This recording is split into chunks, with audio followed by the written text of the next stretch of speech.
সবাইকে জয় যিশু, hallelujah, praise the Lord. তো প্রভু যিশু নামে সবাইকে অসংখ্য ধন্যবাদ। যিশুর আলো চ্যানেলে সবাইকে স্বাগত জানাই। তো মহান ঈশ্বরকে ধন্যবাদ জানাই যে তিনি সময় সুযোগ করে দিয়েছেন ঈশ্বরের বাক্য বলার জন্য। তো সবাইকে আরেকটিবার জয় যিশু, হালেলুয়া, প্রেজ দ্য লর্ড। তো মহান ঈশ্বরের গৌরব হোক। আজকের বাক্য, ঈশ্বর বাক্য বলার সময় সুযোগ করে দিয়েছেন। আজকের বিষয় দারিদ্রতা।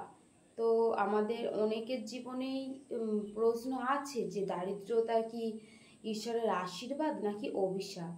তো সেই বিষয় নিয়েই তো দেখো, দারিদ্রতা কি আমাদের জীবনে, আমরা যদি আমাদের জীবন নিয়ে ঘোষণা করতে পারি দারিদ্রতা নিয়ে, সেটা কি ঈশ্বরের আশীর্বাদ।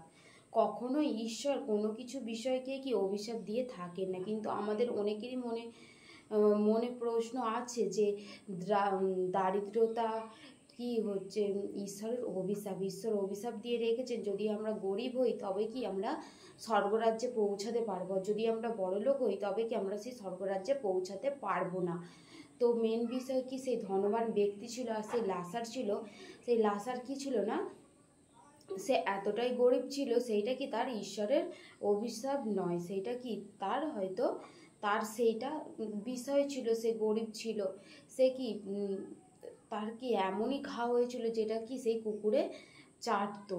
তার এতটাই সে গরিব ছিল যে সেই ধনবান ব্যক্তি যখন খেয়ে যখন সেই তার মধ্যে বেশি হতো, সেই গুঁড়া গাড়া কী করতো, সেই লাসারকে দিত, সেই লাসার কি সেটা খেত। তো ঈশ্বরের ধন্যবাদ হোক। এই বিষয় নিয়েই কি ধনবান ব্যক্তি যখন মারা গেলেন আর যখন লাসার যখন মারা গেলেন তখন কি সে সেই আব্রাহামের কোলে গিয়ে বসলেন লাসার। আর ধনবান ব্যক্তি কি করেছিল, ধনবান ব্যক্তি সেই নরকে গেছিল। তখন সেই নরক থেকে কি বলেছিল যে পিতা আব্রাহাম, উহার এক ফোঁটা অঙ্গুলির জল আমাকে দিন যাতে আমার গলার তৃষ্ণাটা মেটায়। তো ঈশ্বর কি বলেছিল যে আব্রাহাম কি বলেছিল যে তুমি জীবনকালে সুখ ভোগ করেছো আর লাসার কি দুঃখ ভোগ করেছে। হালেলুয়া। তো লাসার কি সেই দুঃখ ভোগ করেছে। তো সেই জন্য কি সে স্বর্গরাজ্যে পৌঁছেছিল কি এমন বিষয় না, এমন বিষয় নয়। সে কি ধনবান ব্যক্তি কি ছিল না, প্রভু যিশুকে জানতো না। আমাদের কি ঈশ্বরের বাক্য কি বলছে, যোহনে ঈশ্বরের বাক্য কি বলছে, আমি পথ সত্য ও জীবন, আমি ছাড়া পিতার কাছে কেউ পৌঁছাতে পারবে না। হালেলুয়া। তো প্রভু যিশু কি সেই পথ সত্য জীবন, যার দ্বারাতেই কি সেই স্বর্গরাজ্যে পৌঁছানো সম্ভব। আর কারোর দ্বারা কি পৌঁছানো সম্ভব না, সেই ঈশ্বরের দ্বারাতেই কি একমাত্র পৌঁছানো সম্ভব সেই স্বর্গরাজ্যে। যদি আমরা প্রভু যিশুকে না জানি, আমরা হয়তো অনেক উত্তম কাজ করেছি, হয়তো প্রভু যিশুকে জানি না, কিন্তু সেই প্রভু যিশু কি আছে না, সেই দরজায় রয়েছে সেই স্বর্গরাজ্যের। আমরা মানি আর নাই বা মানি, কিন্তু সেই প্রভু যিশুকে সেই দরজায় রয়েছে। অনেকেই হয়তো বলতে পারে যে আমরা যিশুকে বিশ্বাস করব না, অনেকেই বলে যে যিশুকে বিশ্বাস করব না, কিন্তু একটা সময় এমনই আছে যে প্রভু যিশুকে সেই সময়টা তোমাকে বিশ্বাস করতেই হবে। কারণ আমাদের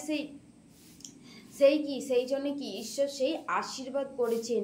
এটা দারিদ্রতা কি ঈশ্বরের আশীর্বাদ নয়, এটা অভিশাপও নয়। কিন্তু আমাদেরকে সেই অনুযায়ী প্রার্থনা করতে হবে। আমরা যেমন বিষয় নিয়ে প্রার্থনা করব সেরকমই আমাদের জীবনে ঘোষণা করতে হবে। কারণ ঈশ্বর যে পাস্টার করে দিন কি সিস্টার করে দিন কি দিদিভাই করে দিন আমার জন্য প্রার্থনা এমন বিষয় নয়। ঈশ্বর সবার জীবনে আশীর্বাদ করেছেন, ঈশ্বর সবাইকে সেই ক্ষমতা দিয়েছেন। আমরা যেন নিজে নিজের বিষয় নিয়ে আমাদের প্রার্থনা করি, আমাদের জীবনে ঘোষণা করি।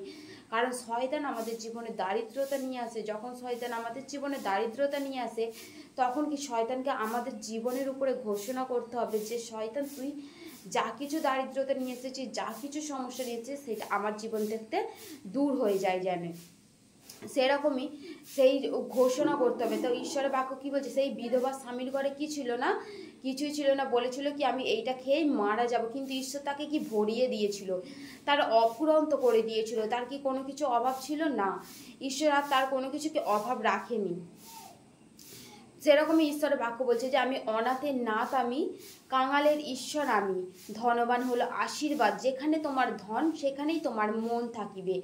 তো সেই কি আশীর্বাদের বিষয়, টাকার বিষয় কি, তোমার যেখানে তোমার ধন সেখানে তোমার কি মন থাকতে পারে। কারণ আমরা কি অনেকেই আছি হয়তো এমনই ধনবান আছি যে আমাদের টাকা পয়সা নিয়েও কি আমরা চিন্তা করি, তো সেরকম চিন্তা করি। সেই জন্য ঈশ্বরের বাক্য বলছে যেখানে তোমার ধন সেখানে কি তোমার মন থাকিবে। কারণ আমরা এখানে কি কোনো কিছুই কেউ নিয়ে যেতে পারি না। আমাদের যতই কি টাকা পয়সা ধন সম্পত্তি যাই কিছু থাকুক না কেন, সে আমাদেরকে কি সেই ঈশ্বর এমনই আমাদের সৃষ্টি করেছেন, এমনই আমাদের আশীর্বাদ করেছেন যে আমরা উলঙ্গ এসেছি, আমরা উলঙ্গই চলে যাব। আমরা কেউ কিছু কি সঙ্গে করে নিয়ে আসিও নি আর নিয়ে যাবও না। সেই জন্য কি বলছে বাইবেল, কি বড় লোকের বিষয় বলেছে, কিন্তু অর্থের জন্য নয়, অর্থের জন্য নয়। আমার ব্যবসার জন্য আমি প্রার্থনা করতে পারি, কারণ আমাদের নিজেদের কাছে অ্যানয়েন্টিং আছে, সেটা ঈশ্বরের কাছ থেকে আমাদের চেয়ে নিতে হবে। আমাদের কাছে নিজেদের কাছে ঈশ্বর দিয়ে রেখেছেন, প্রত্যেকের কাছে পবিত্র আত্মা রেখেছেন, যেন আমরা সেই বিষয় নিয়ে ঈশ্বরের কাছে প্রার্থনা করতে পারি। যখন আমরা ঈশ্বরের কাছে প্রার্থনা করবো তো তখন ঈশ্বরকে সেই বিষয়গুলো আমাদের খুলে দেবেন। ওই নিজের জন্য প্রার্থনা করে বাড়িতে বসেও কি আমরা ঈশ্বরের কাছে প্রার্থনা করতে পারি। আমাদের মধ্যে অ্যানয়েন্টিং কোনো তেল জল নয়, আমাদের কাছে অ্যানয়েন্টিং আছে, ঈশ্বরের আশীর্বাদ আছে। ঈশ্বর কাউকে বিনষ্ট করেনি, ঈশ্বরকে যে কেহ ডাকবে সেই কি ঈশ্বরের কাছে পরিত্রাণ পাবে। তো কি আমাদের কি রোজের খাদ্য রোজ ঈশ্বর আমাদের দিয়ে থাকে। তো ঈশ্বর তখন তাদের কি অভিশাপ দিয়ে আদমকে ঈশ্বর কি অভিশাপ দিয়েছিলেন। আদমকে ঈশ্বর কি বলেছিলেন যে তুমি মাথার ঘাম পায়ে ফেলো, তো তবেই কি তুমি সে উপার্জন করতে পারবে, তুমি মাথার ঘাম কি পায়ে ফেলো। তো ঈশ্বর এরকমই আশীর্বাদ দিয়েছিল। ঈশ্বর বলেনি তাকে যে তুমি কি দারিদ্রতা তোমার অভিশাপ নিয়ে থাকো, তুমি গরিব হয়ে থাকো, এরকম কি ঈশ্বর এরকম বিষয় নয়, এরকম ঈশ্বর বলেননি। ঈশ্বর বলেছিলেন যে তুমি কি তোমার মাথার ঘাম পায়ে ফেলে, তুমি যতদিন বেঁচে থাকবে কি তোমার মাথার ঘাম পায়ে ফেলে তোমাকে উপার্জন করতে হবে। তো সেরকমই কি আমাদের এই বিষয়টা বোঝা গেল যে দারিদ্রতা ঈশ্বরের আশীর্বাদও নয়, অভিশাপও নয়। দারিদ্রতা কি আমাদের জীবন থেকে আমাদের নিজেদেরকে বের করে দিতে হবে। হালেলুয়া। ঈশ্বরের বাক্যে ঈশ্বর আশীর্বাদ করুক সবাইকে। জয় যিশু। হালেলুয়া।